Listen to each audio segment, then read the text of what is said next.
Salamu aleyküm. Yeni bir hormatly vatandaşlar. Şuň 5-nji ýanwar hepdeniň 3-nji güni 2022-nji ýyl. Siz yine de Türkmen Halky Devleti YouTube platformasynda. Şuňky biziň mihmanymyz Farhat Durdiýew. Sizin bilişiňiz ýaly güýçli aktivist, ine Türkmenistanyň rejimine garşy görüşip gelýän biziň bir vatandaşymyz. Farhat, hoş geldiňiz efira. Salamu aleyküm vatandaşlar. Salamu aleyküm Murada. Hoş gördük hemmenizi. Hava. Murada söz sizde. Sağ olun. Farhat, ine biziň vatandaşlarymyz maňa köp soralar berýärler. Bize ýazýarlar, Liçkada ýazýar, Facebook'ta, ýa-da internet ulgamlarda ýazýar. 15-nji ýanwarda geçjek aksa Farhat Durdiýew näme edýär? Goşulýam şol aksa, goşulanokmy? Golýamy, ýa golanokmy? Ya bu öz tanky bilen aýratyn görüşjek bolýarmy? Näme edip soraýarlar? Siz şoňa bir jogap berseňiz. Baş üstüne. Indi men şu taýlady geçen vatandaşlar bärde şu 15-nji yanwarda boljak Muradaň şu aňyrda geçirilmeli protest aksiyasy var. Men şonu goldaýan. Sebäbi bu diýseňiz meniň bir videomda da aýdyp geçipdim. Murada şu taýny biraz düşündireyim men vatandaşlara. Yankı bir kesel olsa, kesel adam bolsa, şol bir yerim ağrıya dip gıygyryp otursa, ol bilen düzelen ok. Onu özü bir kaptanda gomşusu zadyýa bir tanaýany gelip, garyndaşy gelip, şonu wraça alyp gitse, wraç naznaçeniýe ýazyp berse, şo naznaçeniýe bilen ondan soň ol kesel adam, hasta adam düzelýär. Edil bu Murad agaň häzirki 15-nji ýanwardaky aksiýasy geçirýän protesta nemes çäresi bunu goldayan sebäbi biz uje daşar ýurtda, ýurdun daşynda aktivistler bolup özümüziň keselimizi aýtdyk, özümüziň derdimizi aýtdyk çykyp uje. Indi şunu men häzir özüm şol uğurda şo wraçyň ýanynda şuma Muradaň habary bar. Indi şonu ýurdun içindäki raýatlarymyzam özüniň dertlerini aýtsa, bize ýetirip berse, biz bu wraç bilen naznaçeniýasynyň uğrunda uly işler alyp barýas. Bu naznaçeniýasy, bu işin sanksiýa. Şu häzirki Muradaň 15-nji ýanwarda edýän işi bize gaty bir motivasiýa, gaty bir goldaw diýen ýaly aýdyp biljekmen. Şoň üçin hem vatandaşlar eger eliňizden gelse, edip bilseňiz, gorkma, gorkaklyk aýraly özümizden.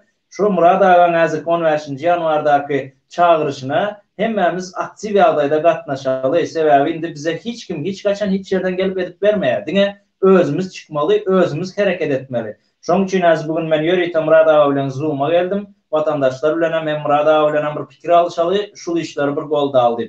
Men pikirim şu Murad aga. Sağ olun. Sağ olun Farhat, doğrudan Farhat maňa düýnjaň etdi Murad aga. Bizi golýar şol aksany gaýrat etdi, ine efir edeli, halkymda düşündireli. Sağ olun, taňylyk bolsun. Ýöne bir bellek geçirdim gelýär. Bu Murad agaň aksasy, sebäbi Murad agaň hiç islebi ýok. Murad agaň günü ýaly. Bu Türkmen halkynyň içindäki aksy, ýürüýüşi. Şu Türkmenistanyň içindäki vatandaşlarymyz bir welaýatdan başga welaýata geçilmän soň kynçylyk gören soň, o ýerde pul berip geçýän soň, o ýerde mysal üçin samolyotda derru başga welaýata barmaly bolsa 8, 9, 10 million manat bermeli bolýar. Ýöne ýerde näme Türkmenistanyň içinde wiza barmy? Indi wizalar ýörep başladym. Ya ýürütülen, döwedilen komissiýalar indi wiza hökmünde sana ruhsat bermelimi, sen gitmelimi? Bunu ýaly bir kanunçylyklary ýatyrmak üçin şul halkyň ýürüýüşini ine devlet topary inisiatiwa hökmünde etdi. Ýöne gün-günden hemme opozisiýon güýçler halkymyz gorlap gidip otyr şul aksany.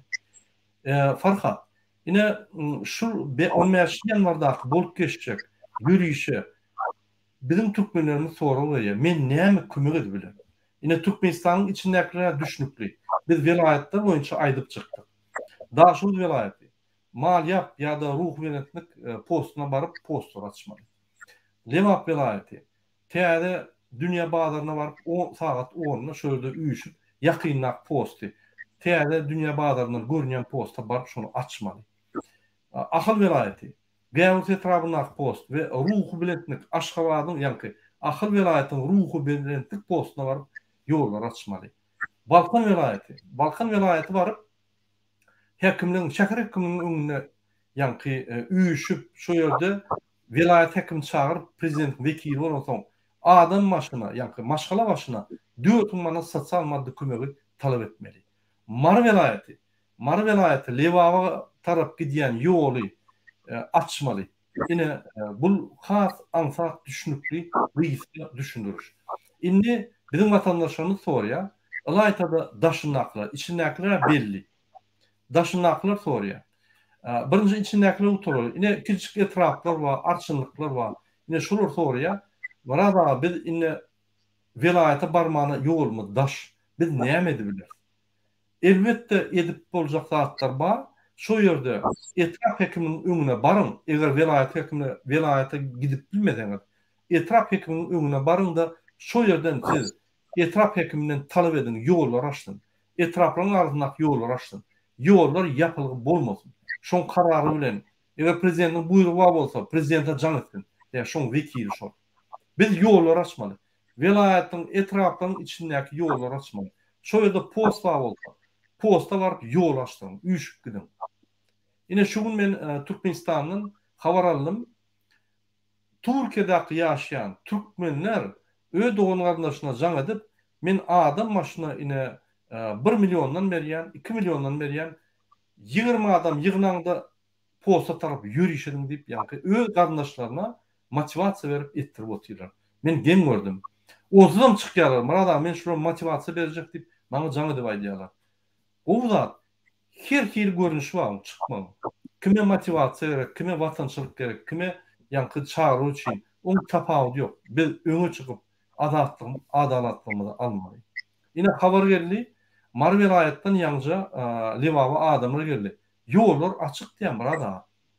Biz göreli oňa çel barlap durur. Şu ýollar açykmy, açyk diýen. Eger açyk bolsa, onda Berdimuhammedow eýýem gorkup başlady. Onu biz eýýem ýeňiş kazandyk. Entek çykma. Şonuň üçin biz entek bul maglumatlary dogry tasdiklap bilendik, biz görür we hemme velayetden arasynda ýollar açylmaly. Ol biýdüňçiler ýatmaly. Indi Farhat, men size berjek soragam. Ine daşynnaky türkmenler men näme edip bilerim diýip aýdýarlar. Sizin pikiriňizçe Amerikada, Ýaponiýada, Indiýada, Türkiýede türkmenler näme edip bilýär?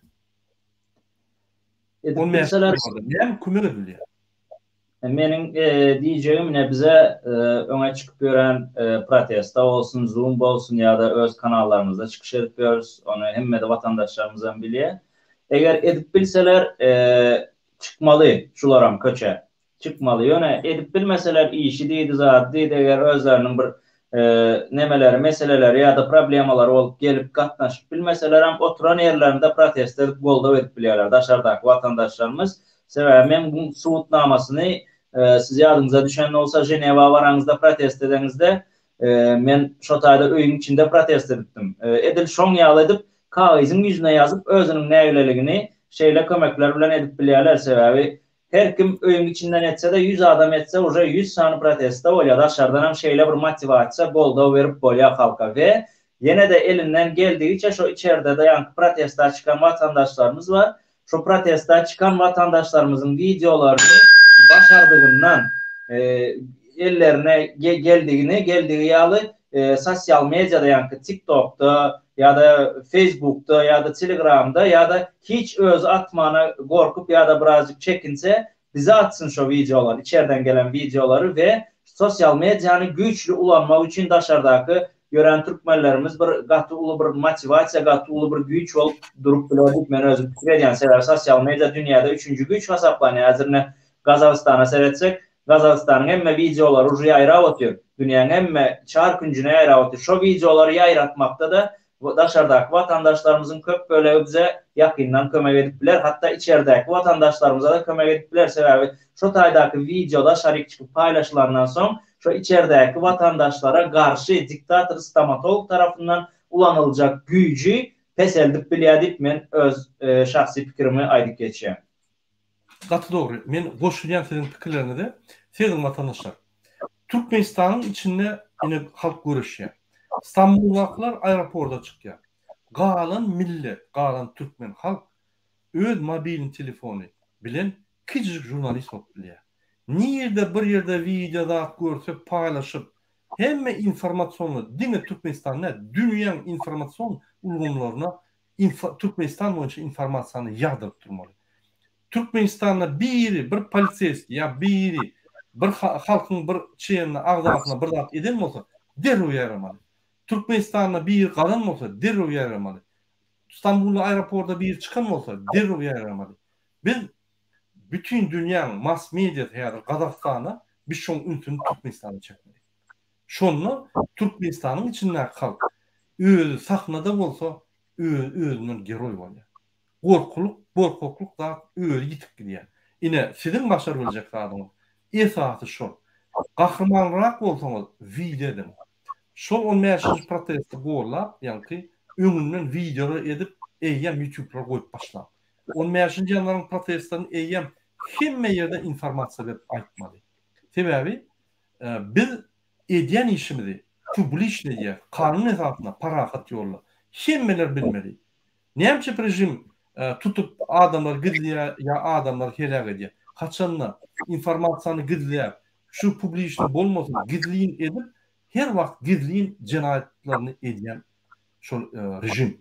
Biz şonu ettirmeler. Hiç wagt gizliýin bolmaly. Näçe şonu publika çykaryp bilsek, ýa-ki dünýä meýdançasynda şonça da gowy. Ine men Jenewada bolanda dogrudan Farhat öz metodyny tapdy. Özü oturan ýerine protest geçdi. Onun bir gaty protest sebäbi biz 15-nji ýyllarda açyk efirler edip durur. Bunun dowamında şonu istenen adam açyk efire bize goşulyp biler ve öz protestini ine Farhatyň goşulşýaly goşulyp biler. Farhat, köp sag bolun, jogabyňa da gaty jogap boldy. Ine ýene bir soru bar. Ine Türkmenistanyň içinde halk öňden bäri 30 ýyldan bäri gorkup gelýär. 30 ýyldan bäri öz jemgyýeti bilen, öz watany bilen işi ýok. İçinde turist ýaly bolup gezdiler. Bir welaýatdan beýlik welaýata geçilen oklar. Orada viza gerek, ýa komissiýany çözgüdi gerek. Ýaşynak giden adamlar turist bolup galdy. Öz öýlerine gidbilen ok. Ýa-ki türkler bar ýa, Hytaýdan raboçylar bar ýa, Russiýadan raboçylar bar ýa, türkmen halky içine giýilen sebäbi ol, ýa-ki privilegirowany turist däldi. Indi şular Kazakstana bolup geçýän wakalar şul adamlara täsiri bolmaýar bolmazmy? Näme pikir? Belli bir derecede täsiri bolup biler Murada. Türkmende bir ata sözü var. Goňşy goňşydan göz alar diýär. Kazakistan bizim goňşy döwletimiz. Häzir indi men şunu birazcık gene giňişleýin aýdyp geçen, eger ruhsat berseňiz, Kazakistanda şumat protestalar bolup durny, amonsları, uryalar ýa-da häkimliklere girip durlar. Yani bular aktif çykyş edip dur, hiç zatdan gaýdan ok. Bizim türkmen halkymyza men şu taýda ýekeje sözü berläp geçeýin. 3 gün, köpdäl 3 gün. Bizim Türkmenistanyň içindäki halkymyz 3 gün durup bilse, özüniň azatlygyny hem gazanýar, öz erkinligini hem gazanýar. Eger 3 gün durup bilmeseler, ýene de bu azatlygy, erkinligi, demokratiýany 50 ýyl iza sürýärler. 50 ýyl iza çekýärler. Menin pikirim bu indi bundan soň bu içeride näme üçin 3 gün durmaly diýip soraw bardyr da şu taýda. Ine Türkmenistan döwletimiz men videolamda aýdyp geçişim ýaly 170 milyard dolar karzda durda daşar yurtlardan. 170 milyard karzda duruyor. Bu bizim milli haramzadamız var, stomatolog Berdimuhammedow. Bunun özünün şotunda duran pulu Türkmenistan'ın 10 yıl eklep olacak pul bunun özünün şotunda dur. Eğer bizim halkımız az çıkıp 3 gün şu durmalı postlarında durup hareket edip bilse, bizim şu aralıkta nesip olsa yakınında bir bomba təzəlikler olar, sanksiyanı berdiriyəz ve yankı bu 3 gün duranı bilen yankı sanksiyanın neticesinde ikisi bağlanışıklı da bu. Şonun neticesinde bu stomatolog Berdimuhammedow yukarı kaziyete yani suda çekýärler ve şonun hasabında pulu alıp hemen Türkmenistan demokratiyasını kazanıyor, hemen Türkmenistan'ı yani çöküp barayan ekonomikanı östürmek için has hem ulu möçberde bir bolda kömek olar deyip aýdyp biljekmen. Sebäbi Türkmenistanyň prezidenti bu stomatolog Berdimuhammedow polny hemmemiz bilýäris muny ýurdu ýykdy. Näme ýykdy? Bu diňe özüniň peýdasyna işledi. Kiçik firmalary gözlemle getirin, hiç birini nemetmedi. İşletmedi. Hemmesini işlencelerine ýadyňyzda bolsa bundan 2 ýyl Türkmenistandan çykaryp pulunu bermän kowdy. Diňe ullakan firmalar bilen işleşýär. Näme üçin? Sebäbi 500 000 dolara bitjek obyekti 2 milyon dolara dagawor bağlaşıyor ve şu dagaworun neticesinde de Bu haramzada yegeni Hacı Murat Recepov tender geçiriyede tenderin neticesinde 300-400 min dolar cübüsüne işleye. Bu puldan конечно Stomatolova da var ya, Hram Fjadana da var ya, hemmesine de pay var ya. Bular bəyərdə göz boyavçılığı edip, kiçik firma ile bağlanışsa, o tayda bulan cübüsüne pul gelen o. Bular şeytti de halkın pulunu alıp öz şortunda koyan pullarının uğurlayanını halka bildirmeyecek olup daşarı yurtlardan göz için karz aldı ve Türkmenistan'ı şu gecemindeyiz Nemetti 170 milyar dolar karzda bir garip yurt nemesinde görkezdi ve dünya yüzünde özünün maşenstva hükümeti alıp baryanlığını da kazat edip verdi. Şimdi bizim halkımız şu tayda 3 günler içeride dursa bizim hem sanksiya işimiz bitenden son biz ne medyasını bunu yani nizakonlu gelen prezidenti pazakonlu ayırıyaz ve şu yerde bir asırlık dagavorlar var Türkmenistan bilen. Şu bir asırlık dagavorlara galar 100 yıllık dagavorlar. Yani ondan galan bu bir topar samsız dagavorları var. Öz peydasına, öz cüvsüne eden dagavorlar. Bunları teze halkın saylamalında gelecek adalatlı hükümet bu dagavorları bozup yine de bir gezek Türkmenistan'ın özçeğine, yine de bir gezek Türkmen halkının bir yukarı kalacağına bu bizim halkımızın içeride çıkan protestası gatı ulu bir motivasiya, gatı ulu bir tesir olup biliyor. Eğer de 3 gün çıkıp bilmedik yağdaylarında hatta bir saat çıksa içerideki vatandaşlarımız dedi Murat Kurbanov'un aydışı alı men goldayan şu aksiyasını şonki alı çıkıp bilseler stomatolog Berdi Muhammed Nemedik böyle birazcık olsa silkelep böyle yani bir öğü temizleyecek olsan ben misal getireyim birinci halini alıp çıkarsın da kakarsın çangını ya olmasa moyka verip yuldurarsın ondan sonra öğün için temizlersin. Bu 15. yanvarda olacak protestada edil şon yağlı birinci şu içini toplav alıp birazcık çangını kakmak için yani bir tozunu ayırmak için bir ulu bir güç motivasiya olup biler deyip ayıp bilecek Murat. Sağ olun. Katı doğru diyemem. Farhat. Şundan 2 yıl bundan Türkmen halkı yatıp yiyordu diysem yanlış mı? 30 yıllar yani görüşen kişi olup bir toprağdan çıktı. Görüşen kişi olup bir halk hareket etti.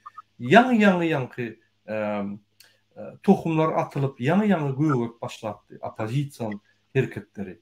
Inni 2 yılla biz katı köp yürek geçtik. Opozisyon durmuşuna, opozisyon yankı görüşlerine.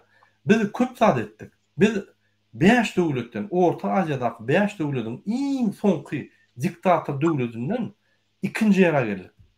Özbekistan'a, Tacikistan'a, Kırgızistan'a bozuk geçtik. Biz ikinci yere geldik. Kazakistan'ı olup bilmedik sebebi bular köpten mer görüşüp geliyor. Bular sistemle görüşüyor. Yani goğuryan adım katı sistemle, katı kurumçulukla görüşüyorlar. Hem de organize olundu. Tuğruma berekella. Biz şuradan öğrenip bilecek adımız köp. Biz öğrenmeli. Biz dünya arayışımını giyinetmeli. Biz dünyada öňe giden döwletlerden öwrenmeli. Eger de revolýusiýada öňe giden halk bar bolsa şolardan öwrenmeli. Şoň üçin gazaklar bizim dogonlarymyz, bizim gazaklardan tapawudymyz ýok. Şoraýaly aýak, şoraýaly ýüz, şoraýaly kelle, şoraýaly barmak, şoraýaly el. Bir aklymyz ýa-ni köp östürüp bilmedik, bilimleri alyp bilmedik. Olum iksan diktatoryň maksady bolansoň biz şoňa ýetip bilmedik. Men berjek sorum. Hormatly Farhat. Ine bir topar bizim garyndaşlarymyz Kazakstana gittiler. Kazak garyndaşlarymyz. Sebebi iki halk goşularyny ýa-ni programmistni ýerlerde ýadymyzda bolsa stansiýalarda zatlarda Kazak oğullar vardy. Kazaklar ýaşaýdy. Olar Türkmen başgaları bilen ýa-ni gelin çalış, alış-çalış edýärdiler we ýa-ni bırak edýärler aratyna öýlenip, gyz berip zat edip halk bilen bolýardylar. Ine şolar göç gitdi. Ine şolaram şu Kazakstana baram görüşýärler. Diýmek, şolaram bir ýa halkla üýtgeşkermiz ýok. Türkmen halky ine şu Kazakstanyň problemalaryny Kazakstana bolýan wakalar görüp, buýsanyp, öz problemany çözüp başarmy, ahyry ýa çözüp başlamady. Serdim, Kazakstanda näme problemler boldy? Kazakstanda internet açık, pasportlar uzadılıyor, isteyen vaktin girip bolya, çıkıp bolya, iş köp, notlar, pulun yerinden adı kayıtları yok. artyn yaşap bolýar. Bizim gözümüz boyunça bir mes dögüledi. Mes millet. Ýöne gynan mes milletem bolsa şular şol adatly şular az görüp çıkıp aldylar.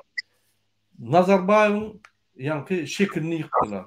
Hökümet atstavka gitdi. Nazarbayewlar kaçıp gittiler hökümetten, ýanky döwletden. Indi derdim, Türkmenistanyň müňlerçe problemalar var. Her bir problema tak görsen, diňe şoň üçin çıkıp şu diktator aýrmaly. Pasportlar, ýollar, serhetler, çıkacak bolsaň vizalar, içinde bir topar paraxorluklar, velayetden velayete geçip bolany, çağan bir ýa berjek bolsaň diňe pul bermeli, okuwa saljak bolsaň pul bermeli, konvertasiýa ýok, nowotlar, ýanky çöreň ýerinden, puluň ýerinden daşına git bolany, giden adamları içine salt bolany, adamlar ölse cesedini aýtsaň aýdy bermeli. Siyasi problemalar, iqtisad problemalar, sosial problemalar gürleseň sagatlar aýdyp bolýar, müňlerçe. Şunun her biri Kazak halkyna gaty seriýoz argument bolady. Näçe bizim halkymyza şu argumentler, näçe biz ılalaşýar, näçe biz ine revolýusiýon, ýani kowa gelenine Orta Aziýa biz dymotýar. Näme boldy bide? Näme gerek? Näme sözler diýmeli bizim halkymyza? Ya bizim halkymyza barıp biz opozisiýonlar beýerde de görüşüp, OBS'de de görüşüp, Ženeva barwam görüşüp, Amerika barwam görüşüp, Awstriýa barwam görüşüp, ýene Türkmenistana barıp hemme zat et berip, onu halky çykarmaly. Näme etmeli? Näme pikir edýär? Şu meşinýanlarda halk çykarýaly. Näme sözler şolary diýmeli? Näme misallar getirmeli? Öz pikirini aýtdyň. 15 yanvarda halk çıkaryalı köp misal var. Naprimер, Kırgızistan'dan başlasak Muradana Kırgızistan'da näme etdiler? Halk ağzı bir oldu çıktı, özler prezidentem koydu, özler emme zat çözdü. Naprimер, Afganistan'da da yine şeyle bir zatlar oldu. Ondan sonra geçýäs Özbekistan'da arada yakında Namangan, Samarkand'da çıktılar protestolar. Yakında az Qaraqalpaqstan çıkacak bolýar, Kazakistan çıkýar diýmek bu değildigi indi oçur bize de gelip yetti diýmek de. Indi bizim halkımıza berjek men motivasiýa, men berjek bir maslahatym vatandaşlar. Biz bilýäs dogry, öňkü şo Niyazowa diktaturan fundamentini guyan olsa stomatologam şoň diwaryny ördü. Indi biz bilýäs şo diwaryň saýasynda, kölegesinde şondan şo kölegeden daşaryk çykyp güneşleden oklar bizi. Şo kölegede saklap otyrlar. Bilýäs gorkuzuldyk, gorkýas, maşgalamyz diýäs, çağamyz diýäs. Ýöne bir zat ýadyňyzdan çykarmaň, men bir kitapda okapdym. Diktator döwürde. Seredin şu taýyna diktator döwürde dogulmak bu bizim günämiz däl. Ýöne diktator döwürde ýaşap ölüp gitmek bu bizim günämiz. Diktatoryň elinde ýaşap ölüp gitmek bu bizim günämiz. Sebäbi men özüm şo birinji diktatoryň döwründe dogulan çağlar, hemmemiz hem ýaşlar bolsa da şu ýaşlara diýjegim, çıkın indi. Indi çıkmaly, indi öz arzyňyzy, bir özüňiziň içinizdäki derdinizi aýtmaly wagty geldi. Seredinle daşary ýurtlar emmes çıkıp bir näme edip görler. Siz çıkın, siz bir çıkıp görkäziň, siz bir hatça bir gün çıkıp görkäziň bize. Biz bärden etmeli işlerini ne bärde Murat Gurbanow var, ne biz var bärde başga da pozisionerler var, ne pravozashitnikler var, işläp ýörler. Biz bärden dokumental etmeli işlerini edýäs. Ýakyn wagtda uje sanksiýa da berdirýäs, muňa nesip bolsa ýakyn wagtda siz gorkman çıkın. Indi gorkyny özüňizden aýryň, bir oturup özüňiz azjyk düşünüp görüň. Adam dogulandan bir gara işlerde işläp ulalýan. Mektepde gowy bilim ýok, sadykda gowy sereden oklar, bir gün garnyň dok, bir gün garnyň aç şumat. Mektebe sadyga pul bilen barýan, universitet pul bilen, universitede barıp haýsy bir student aýdyp bilýär, ýekejesi aýdyp bilen okşumady hazır. Ýekeje student aýdyp bilen ok, men erkin eşikde universitede okuwa bardym. Ya olmasa da men üniversitede şu temany öz isleýişim ýaly okadym ya öz bilimim bilen üniversitede girdim diýen ýokdur içinde. Indi biz şu zady haçan etmeli vatandaşlar. Bir zady oturup düşünüp görün. Haçan biz bu proseduralary geçip oturmaly. Bizden öňküler geçti. Bize indi bizine oyanmalı wagtymyz geldi. Ýene bir ýazak aýdaýyn. Diktator döwürde dogulmak bu bizim günämiz däl. Hemmemiz hemne yaşlar, menin yaşımda menden kiçi yaşlar 20-25 yaşındaky dostlarımız, yoldaşlarımız, vatandaşlarımız bular hemmemiz diktatör dövrde doğulduk. Diktatör dövrde doğulmak bu bizim günämizde. Yani diktatörün elinde yaşap, ölüp gitmek bu bizim günämiz. Eğer bu şu daşar yurttaki vatandaşlarımız kimsesizler mazarında Türkiye'de aňyrda kalmayacak bolsalar ölüleri, içerideki vatandaşlarımız çörege oçura durup kağasının bir zaftırığının bir çöregini tapmak için gece gündüz pikirlenip öz nerv öýdüklerini öldürüp hastalanacak bolsalar, pajalsta nemedip bilerler. Yani şu zatlardan kutulmak için, şu zatlardan ayrılmak için ne etmeli? Biz çıkmalı, biz spesialni şu Kazakistan'ın beyleki yurtlan protestolarını imolarda paylaşıp otursa ve başka internet ulanları kendi işlerini o Türkmenistan'da yapıp dur. Yani biz şu anda da paylaşıp oturuyoruz. Eğer Türkmenistan içindeki halkımızdan görüp oturuyor. Edil şoň ýaly çıkın, korkma. Sebäbi uje bu bizim MHM diýdik, prokuratura diýdik, polisiýa diýdik. Hemmesem uje doydu bu stomatolog Berdimuhammedov'dan doydu. Sizin bir çıkarınıza serede otur. Siz çıksanız şul adamlar sizin ön başınızda durup hareket edeceğine men inanýan. Sebäbi bular uje özleri doydu şundan. Şoň üçin hem vatandaşlar indi gorkuýny aýraly, gorkma. Diňe özüňizi däl çağaňyzy pikir edin. Çağaňyzy, öýüňizdäki çağaňyzyň gowy bir sivilizowany, bir aň düşünjeli döwürde ýaşatmak, bir ýokary bilimlerde, ýokary tecrübesi olan mekteplerde bilim aldırmak isteseňiz daşar yurtlara gelip edil bu Dubai diýdi, Arabistan diýdi, Katar diýdi, Amerika şonky yurtlaryň adamlary ýaly gelip bir turist ýaly aýlanyp gezmek isteseňiz, bir söz bilen jemläp aýtsak, gowy bir жизнь isteseňiz, ine şu sapar çıkın vatandaşlar. Indi gorkaklyk, aýrym gorkaklyk bolýa onu bizim aňymyza sindirdiler. Ýöne aýrym indi sebäbi indi stomatolog Berdimuhammedowyň özü gorkup otur. Siz şu yapar bir çıkıp görün, görersiniz şu stomatolog girmeyene deşik tapmaz. Girmeyene deşik tapmaz vatandaşlar. Ben size bunu bir zady misal getirip bereyim. Şu Sancar'da oldu. O Ajdar çıktı, Serdar Ajdar. Çıkıp bir trivog edende ne etti? 4 saat vertolyotta oturdu yukarıda. Düşübilen o aşağı. Bir sahne adam protest eden vakti Aşkabat'ta 4 saat yukarıda oturdu. Ondan sonra Balkan'a açık gitti. Krasnovod'a. Görüyorsunuz mu? Yekeci adamın eden oyununu. Yekeci adamın. Значит, biz hemmemiz çıksak bu etcek zady ýok uje. Häzirem gorkup titrep durdu. Näme diýjegini bilen o. Şoň üçin vatandaşlar diňe näme etmeli? Herekete dowam öňe. Gorkmaly däl indi. Boldy aýyrmaly gorkaklyk özümizden. Sag bolun Farhat. Ine men diýjek bolýanlarym men diýjek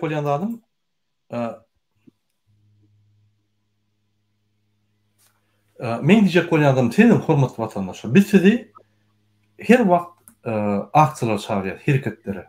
Biz sizi her wagt haklaryňyzy almana çağırýar. Ine Allahjan Hudajan ýürütip mysal berdi. Seredin Gazakstana. Halk çykdy. Polis geldi, MHM geldi, goşunlar geldi. Ne etdiler? Bu tarafa geçtiler. Geçmedigi görüşecek bolup gördüğüm halk derrew şolary ýalňyja men wiýdamda görkezdim. Halk bunu arrest edip, bunu uran noktada yaralaryny alıp bu tarafa geçirýär, öz tarapyna geçirdi. Görýärmi? Halkyň başar biljekleri. Hani Putin? Hani ýanky beýlekler? Gazakstany ýa Türkmenistana ýol bermezler. Biz hiç had edilmez. Size gowy mysal bol.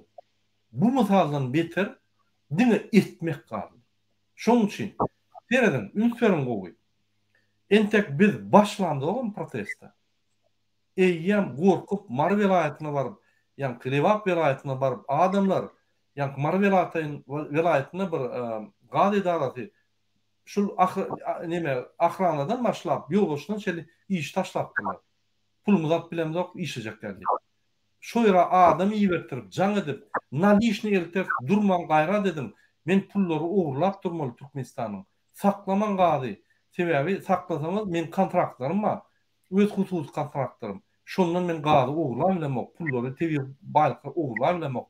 Naliçka beren diýip, ýa-ni şolary garanti ber. Naliçka etip berýär. Şuraya gorkýar. Öň Hewer Berdimuhammedow şuraya zat edýärmidi? Ýok.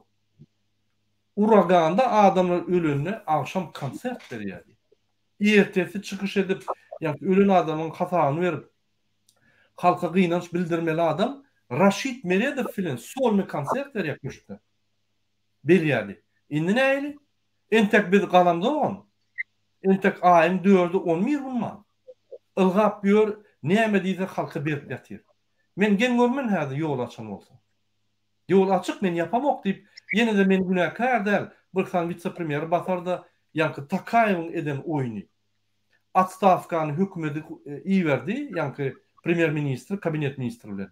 Men günämde şu kezaplar ine ikisi galyň bahadyny aldylar. Köşeşiň hemme zat gülýär mor diýip ýene halkyň ünsüni aýyrjak bol. Berdimuhammedow Türkmenistanyň içindäki müňlerçe problematynyň bir ýerini çözündi.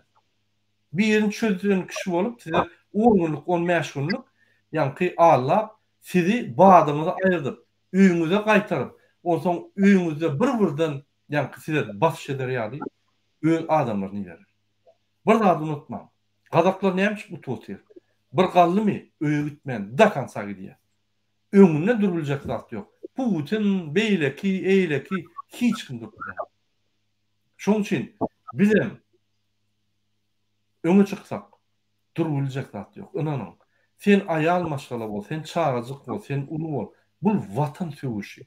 Bir sany içinden dören ýagy 30 ýylla bizi ilk gelýär, olan adam diktatorlar. Ine şolara garşy görüş. Bular ýaly masgaraçylyk dünýäde ýok. Dogmy? Mundan beter inni bolmaly. Şöyle bizim bir vatandaşımız Damir Mir ýazýar. Murat Kurban biz sizi gollaýar, sizi ýurda getirmeýärler. Bize galanja halk bolup köçe çykmakçy biz nädip üýüşüp birefkak diýär. Terdim. Hemme zat gürleşildi. Siz çykyn köçe. Birinji gün ýanky. Eýýem ikinji günden başlap reýsler açylýar. Biz halkymyzy diýişimiz ýaly salat içine. Aktivistler, birinji oçut aktivistler girer içine. Şol hereketleri da kansa ýanky bu turur ýaly. Ýöne samolyotda durman gelir durur halkymyz salar ýaly. Ine ýol açjak bolsa onu her kim öz dogan garyndaşyna jaň edip ölýänem bolsaň çyk diýmeli. Boldy. Şolar çıkan wagty biz öýde bolýar. Biz öýe barsak men saýdym Berdimuhammedow bolmaýar. Kaçkı diye. Şoň üçin biz näme barar, siz bararsyňyz. Biz opozisiýa bolup sizi elter şoňa. Birinji bolun ýanky aktivistler bar. Aktivistler elter. Bizim şonuň içinde. Şonuň üçin bu çözgütleri eýýäm taýar. Diňe bir ädim aýryp ädim aldy. Hormatly vatandaşlar. Bolup garaşyp birlik mundan meter közüm otda ýani közüm boldy. Men size aýdýan her günde 5 adam ölýär şu rejimden. Aýda 150 adam. Ine Gazakstanda näçe adam öldü? İksan poliseski. Hani öler de diýip halka garşy gitdi. Şurýaly bizim galan ýagdaýymyzda biz musulman halk. Polisam, emhemen, oňum dogany garyndaşy, oňum çağajyklary bar. Ularym çykýar başgaça. Bul beýadassa o ýerde on kollegasy munatsa öz doganlaryna şatdy bolýar. Bunyň kellesi işleýär. Bularym Berdimuhammedowdan ýagdady. Şularym aýdyp gelýär. Muradagy çykar. Biz birinji bolup ýerine duralım. Aýdyp gelýär. Men size ýöne öz bilen maýdamok şolardan, ýani şolar bilen köp wagtdan bäri işläp, düşündirip, bularyň ýanky pikirlerini üýtgedip, kanuny getirip, kanun bozyan organlar bolsa şunu kanun goýan organlar edip şolara haýyş edip ýani üstünde işläp şular şu netije getirdiler. Ine birinden sakraşenýany başlaýar. Görürsüňiz. Etraplaryň arasyndaky ýani etraplar ýapylyp 3-4 etrapdan bir etrap edip şo ýerdäki öňki etraplarda işleýän adamlar kowurlar. Diýmek polisler hem kowurlar. Diýmek MHM-de işgärler sakraşenýa düşerler. Son pişman edersin. 10 yaş geçen son. Son näme etmeli? Yine bizim şansımız. 10 yaşın yanvarda bütün dünya Türkmenin kimdigini görkezýär. Bir de bir ulu bir oň üçin super gaýratly Amerika inanam. Näçe köp adam galsa, şonça çal polis we MHM bizim tarapymdan geçýär.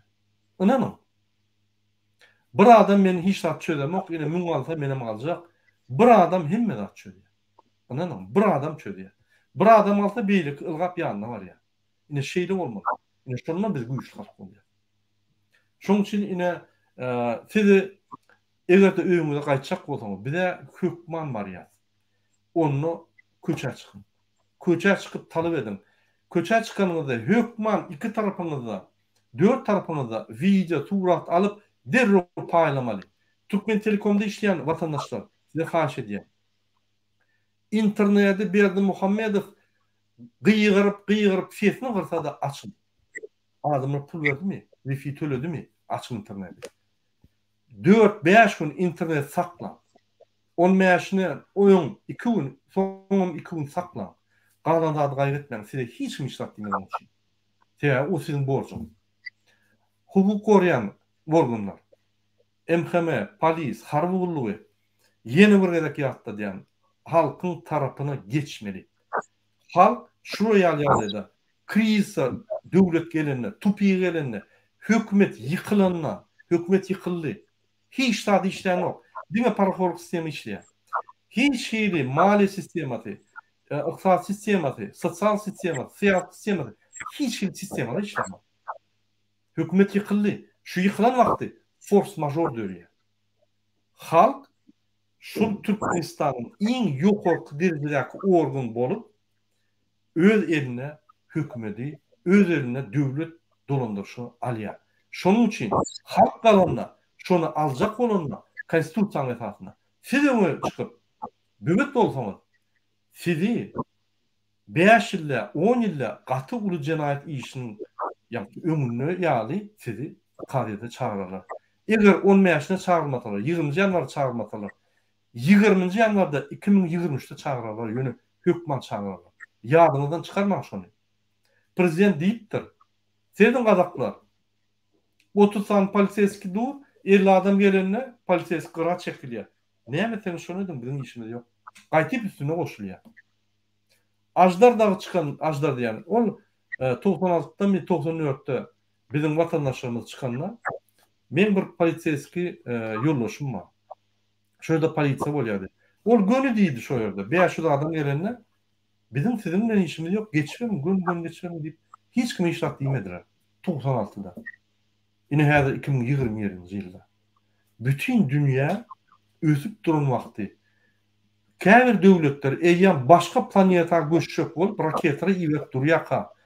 Türkmenistanyna iň ösen döwletde internet yok. 30 ýylla manady hiç da.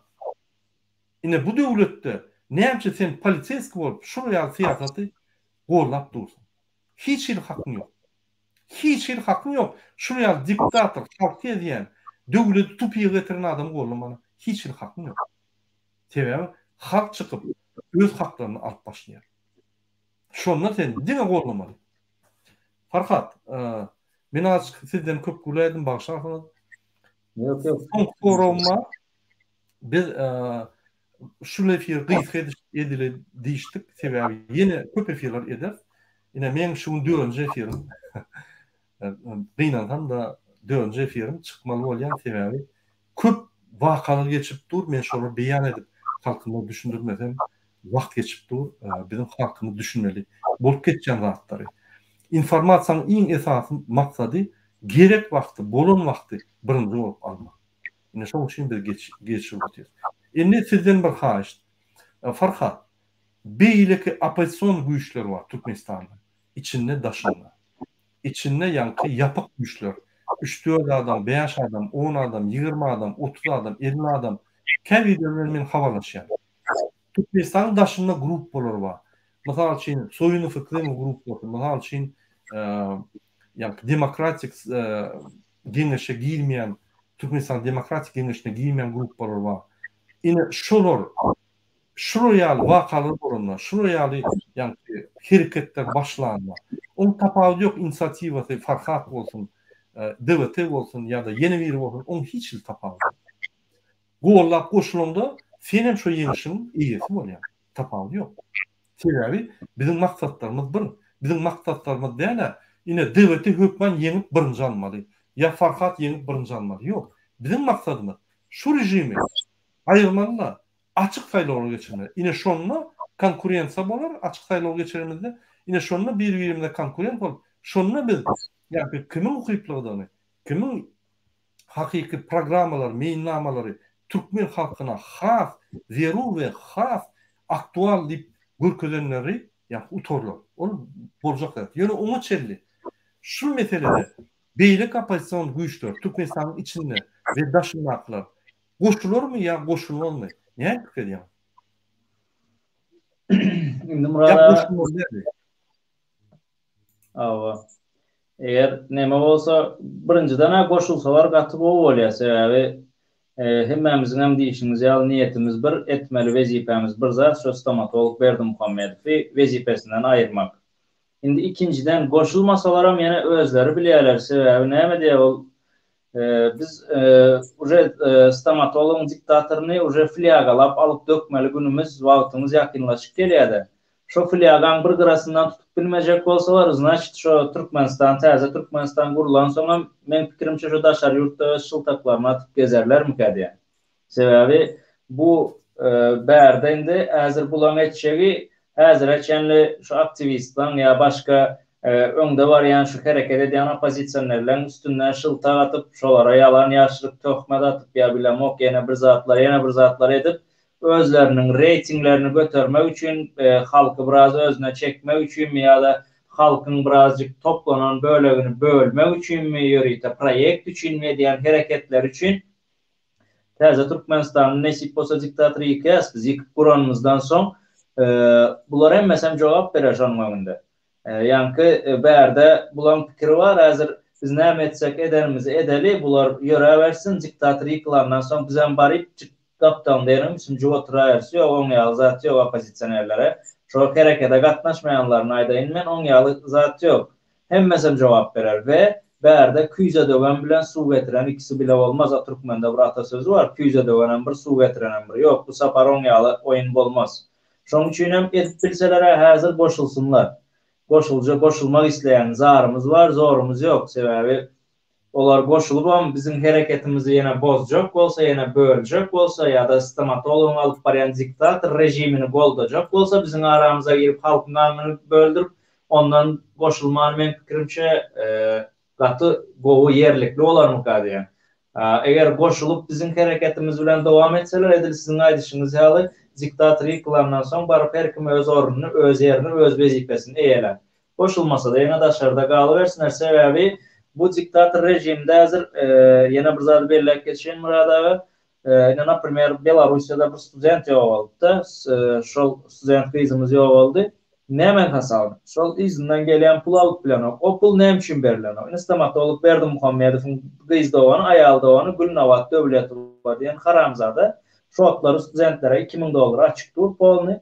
Bu näme diýär? $1950 her student üçin geçirip şu daşary ýurtlarda haramzada pasolların, konsullaryň kömegi bilen şo pulam getirip özü abarod edýär. Studentde de $50 var ýa. $50 barany olam şo 3,5 milyon döwlet kursu bilen köne pulda şonam almak üçin 1,5 milyon zalyot berýärler.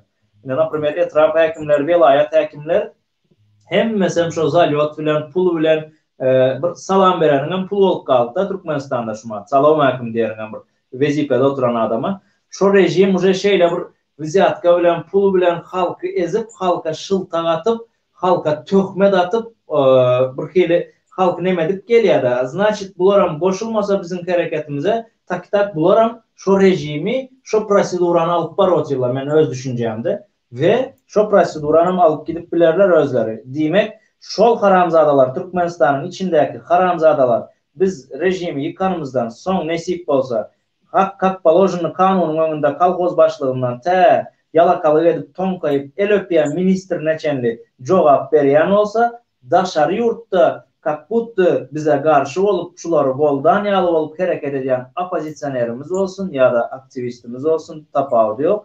Bularam edil şolaryň hatarynda jogap bererler we şolaryň hatarynda öz jezasyny alarlar. Sebäbi bular şol işleri napример biz 1 ýylda ýetjek bolsak bizim işimizi 3 ýyl uzaga ýa-da 5 ýyl uzaga sürdürmäne we halky 3 ýyl, 5 ýyl ýene kösençlere dowam etdirmäne bularam glawny sebäpçi bolup dur diýsek ýalňyş bolmaýar Murada şuýda. Şoň üçin hem özleri bilýär, boşulsalaram ýene öz işleri, boşulmasalaram edil şo haramzadalar ýaly öz jezasyny wagty gelende, sagaty gelende alarlar. Doğru diýdiň. Menem ılaşýan sebäbi Ferdim. Şunun 31-ne Nazarbayev öz oligarklary bilen ýanky nime bellädi. Ol bayramçylyk bellädi, oturdy, bayram etdi. Edil 5'ine kaç gitti. 5 günne. Hi killetine gelermedi şu 30-31'ne şuraya boljagyny. Yok. Sebäbi Nazarbayewiň Gazakstanyň stabilizasiýon fondunda 100 milyar dolar var. Şoň 2 milyardyň halka paýlasa, halk durur diýip pikir edýärdi. Ýöne halk pulu satylmady. Halk bir döwüm çörege satylmady. Halk bir halta uguna satylmady. Dakansa gitti. Görýärmi? Berdimuhammedow şu gün ýanyndaky adamlar ynanýar, ýanyndaky adamlar muňa ynanýar. Ol diňe halkyň birinji ädimine çeldi. Birinji ädim boldy, bu tordy. Hemme da çalışýar. Ynanyňdy. Sebäbi halkyň güýjüden bir zat. Onuňny ine seredin durup biljek zat ýok. Rossiýada goşun iýermedi. Rossiýadan sesem çykmady. Inanmadylar. Sebäbi birden boldy. Ine Türkmenistanam şu gerek. 15-nji ýanwarda biz birden galýas, şoň bilen başlaýar. Ine şu ýerde bir ýazýar, bizi Türkmenistanda eşden ok, bilen oklar diýip. Men Türkmenistanda gürleşip durun. Hemmesi, diňe şoň gürlüň 15-nji ýanwarda çykmady. Hemmesi. İnternetden görýärler, IMO'dan görýärler, VPN'den görýärler. Bular internetde ýaşaýan owny. Köpsi. Şoň üçin halk bilen ok, eýle bilen ok, o zatlary goýun. Bizden gowulýarlar ýagdaýlary.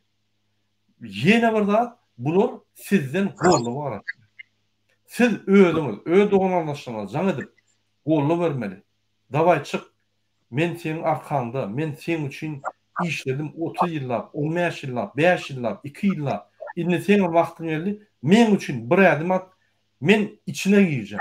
Sen çykanda bir sutkaň içinde ýollar açylýar, men içine girjek. Yani aýsaňyz, şol çykar şol, sizin üçin. Siz bir sutkada gelýäňiz, şonu bir sutkada 15 sutka basan ýagdaýynda, siz ýa ikinji sutkada gelýäňiz, risk ýok. Inanyň, risk hiç ýok. Haýsy risk bar? Berdimuhammedow ölüm riski bar. Başga risk ýok. Gorkor ýaly, ýa-da çekiler ýaly risk ýok. Men size öňüm aýdýan, gorky nämeden ibarat? Haçan sen bir padýerda ýerjek bolsaň, şolum garanky bolsa, swet bolmasa içinde. Sen gorkýan elbetde. Ay şundan geç bilsen diýip. Diýen garanky bilen ok. Ýöne haçan sen şo padýerda seredende, bu garanky padýerda bir manyak bıçaklı duronu bilýän bolsaň, onu sen bilýän. Ha, şo ýerde bir manyak bıçakly bar. Eýýär sen öz goroňy taýýar et başlaýan, ýöne gorkman gelip şondan geçýär. Sen bilýän. Biz gorkyny bilemdik. Gorkyň badyňdan bilemdik. Gorkyň keşfinden bilemdik. Keşfi ýitipdi. Ol öňkörün emhemeşiklerin ýok, öňkörün polislerin ýok. Hawa, haçan ýeki bolsaň bir zat diýerler. Ýöne 10 bolup üşüňany, men size aýdaýyn. 20 bolup üşüňany, 3-4 tane polis geldi, näme diýär? Gaçky diýär. Emhemeşiňe gelibem bilen. Bize 10-20 bize minler çağırık. Alın. 100 adamdan başladymy?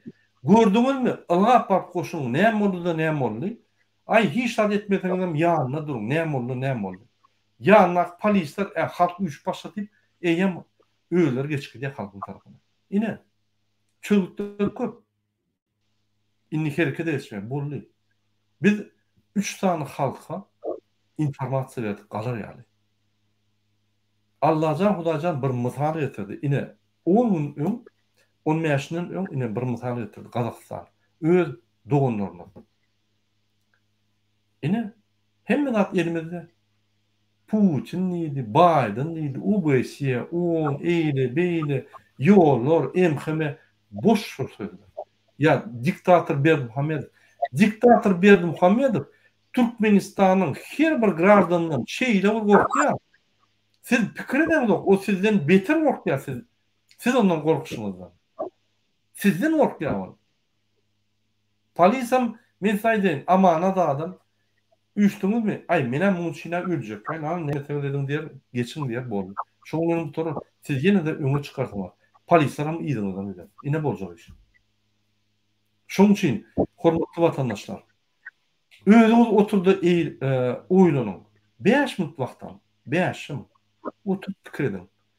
Men bir gün işim taşladım. Hemme dadım goýup. Maşgalamada mümkin men 15 minut gidýän mümkin bir günlük bellim ýok. Oňar maşgalan diýip öňe çyksam bolly bolýar. Şol sen çıkan wagtda bolly bolýar. Sebäbi sen eýýäm ýeňdim. Özüň ýeňdim. Inni herekete bar goşulanyna bütün azatlyk alýar. Sebäbi boljak senariýa aýdan esasy boljak senariýa. Biz çykýar. Ýuwaş-ýuwaşdan ýygnanyp ul bolup gidýär. Berdimuhammedow gaçyp gidýär, polisler hemme hökümet gurumalar bile geçip gidýär. Şoňdan boldy. Şoňy ýa-ni çıkan gününden akşamdan başlap reis ýa 3-4 saat samolyot gatnar durur adamlar çekip içine. Ine boljak iş. Şonu etmek üçin her adam öýe doganlaryna Aşgabatda jaň etmeli, Türkmenistanda jaň etmeli. Dogun men sana plan şeýdilap, finansiýasyon edip gelýänmi? Maňa beregenni. Men üçin çykyňy. Çykdy video, suratlary iýer diýip aýtsaňyz, bolly bolýar. Menim öz gardaşlarıma aýtdym. Hemmeler aýtmaly. Tapawut ýok. Kim muny aýtdy? Başga alaç ýok. Bu bizim vatançylyk söwüşmiz, öz haklarymyzy, öz döwletimizi ýitirmeler üçin. Bundan başga ýol ýok. Hormatly watandaşlar, biz efirimizi gutarýar şoň bilen Farhat. Sizin egerde bizim halkymyza ýüzleniş maslahatyňyz bolsa ýa arzuwlaryňyz bolsa aýdyp bilersiňiz. Aziz watandaşlar, hemmeňize şu Murat Gurbanowyň şu 15 ýanwarda Türkmenistan halkynyň görüşine goldamağa çağıran hemmemiz yakından goldawalarymyzy bereli watandaşlar. Bu görüş bizim geleceğimizi, bizim neslimizi bir owadan bir ýurdy, sivilizowany bir ýurdy gurmak üçin özümizin bir topar kösençliklerden, bir topar bir çekip gelýän ýyllar boýy çekip gelýän azaplarymyzdan gutulmaly günleriň biri diýip men hasaplayan. Şoň üçin hem ýakyndan goldaly we şu taýda Putin diýip murada diýip geçdi-de men şu Putinni meselenin üstünde bir durup geçeýin. Bu Putin diýen adamymız bir ýazak sanksiýa aldy watandaşlar. Häzir Gazagystana goşuly bilen ok, eger Orta Aziýa ýurtlaryna, içki siýasatyna ýa-da şeýle protest işlerine ýekece sapar goşulaysa, muňa ikinji sanksiýasyny berip özüni ýok edýärler. Şoň üçin watandaşlar bu bize hakykatdan bir uly bir şans şumak. Biz sanksiýa berdireli, protest edeli, diktator täzereli, ýöne Putin bize garşy bilmeýär. Sebäbi uje o bir sanksiýa berildi, Orta Aziýa ýurtlaryna girmeli däl diýip üns beren bolsaňyz, bizim milli karamzadamız stomatolog Berdimuhammedow özü barandyr Moskwa. Sebäbi ýurtdan çykyp bilen Putin şumak. Şoň üçin watandaşlar indi gorkmaly däl. Diňe öňe näme diýe? Eziz watandaşlarym, oýlan parasa deýle. Türkmeni beýik türkmen, edip biljek türkmendir. Ziyaret kıl geçmişe, gelecege nazar eyle. Türkmeni beýik türkmen, etşek diňe türkmendir. Şoň üçin watandaşlar hemmemiz agzy bir bolaly, jemlenişeli, bir agzdan şol işi goldaly we hemmemiz hem öz yerlerimizi nesip bolsa 15 ýanwarda öz yerlerimizi alıp herekete dowam edeli. Biz hem başardığımızdan hareket ederiz nesip bolsa. Biz hem hareketten uzakta kalmayız. 15 ýanwar günü biz hem efirlerde olarız. Gerek olsa çıkmalı olsa çıkarız. Ve hareketimizi kak poложенный aktif ýagdaýda dowam ederiz. Ve Murada size de sağ olun, Tanrı ýaltasyn çağırıp şeýle bir açyk söhbetleşdik edenimiz üçin. Bolýa, sağ olun Farhat, gelip öz pikirlerini aýdanyň üçin şol ýürüýüşi, halkyň ýürüýüşini, 15 ýanwarda ýürüýüşi golýanyň üçin köp taňa ýakadym. Edýän işlerinde köp taňa ýakadym. Halkymyň adyndan size sağ bolsun aýdym. Yaman köp işler etdiňiz. İstanbulda oturanyň, ine häzir Ženewa gelip uly iş edýäňiz, bir adamyň işler bu halkyň işleri ýaňyz köp taňa ýakadym. Hormatly watandaşlar, ine soraw berýärler, Murada Türkmenistana bilýärlermi ýa Türkmenistana näme informasiýa bermeli? Ýene urerek çağırýan. Telegramda aktivist DVT diýip ýazsaňyz bizim çağrymyz açylýar. Şo ýerde hem informasiýa bar. Şo ýerden alýanyz Türkmenistana paýlaýar. Ine sizin etmeli işiniz. Türkmenistan'ın daşına adamlar. Yemin aktivist çağda, şu çağda Biz görüşýäs. Biz görüşenimizde bize mass media podдержкасын berýär. Türkmenistanyň içindäki watandaşlarymız şol mass media almana garaşyp durar, näme aljagyny bilenok. Ýalňyja habar geldi, Türkmenistanda Telegram işläp başlady, internet işläp başlady. Türkmenistanyň hökümet edaralarynyň ýolbaşçylaryna ýüzlenýär. İnterneti saklamaň, bolunny, bütün dünýäler kosmosa gidip, ýani ay isleýät edip ýörler, başga döwletlere uçup ýörler. Biz de o ýylda interneti gazanyp bilmedik. Bir kelläňe gelýär şol haklar. Näme derejede biz ýyza galýar. Näme derejede bize yüzümüze tüýküp gelýär bu diktator rejim. Halky garanky asalyp bir tamasal süýe göçürdi. Ine şonu ýaktylandyrmak üçin internet gerek. Hemmäňe de haýyş. Türkmenistanyň daşyndaky adamlara bizim halkymyza kömek etjek bolýarmy? Günne bir VPN alsaňyz, bir ýyllyk VPN $50 degýär. $45-50. Alıp günne 2 gerek VPN'in ýa-ni adresyny çalyşyp Türkmenistana iýerin. Şolar şo sizin VPN'inizden girsin. Türkmenistanyň hökümeti hiç tad edilmez. Ine internetin çözüldü. Ona bir ulu bir ýa-ni nime gerek gel. Her kim $50 gurupy ýetýänlere VPN alsın 1 ýyllyk. Şu VPN'i Türkmenistana alasın. Günne 2 gerek kodlaryny çalyşyp iýerip dursun. Devlete topary ýürütilýän çağdaçar VPN çağdyny şo ýerde günne 2 gerek VPN'ler muhpaýlar. Şoň üçin ýazylyň aktivist devlete çağdyna gelin, şo ýerde soragyňyzy berin, biz şo ýerde size jogabyny bereriz. Aktivist çağdyna olmaýaşyn ýanlardaky minut bolup geçen zatlar aýdylyp görkezip durur şo ýerde. Şoň üçin goşunyň şu hereketlere taryhy wakalardan gapdylda durmaň watandaşlar. Sağ olun hemmäňize, Farhat ýene bir sağ olun. Gelip şu ýaly halkymyzy gollarmaga, edýän işlerinize sağ olun. Size de köp sağ olun.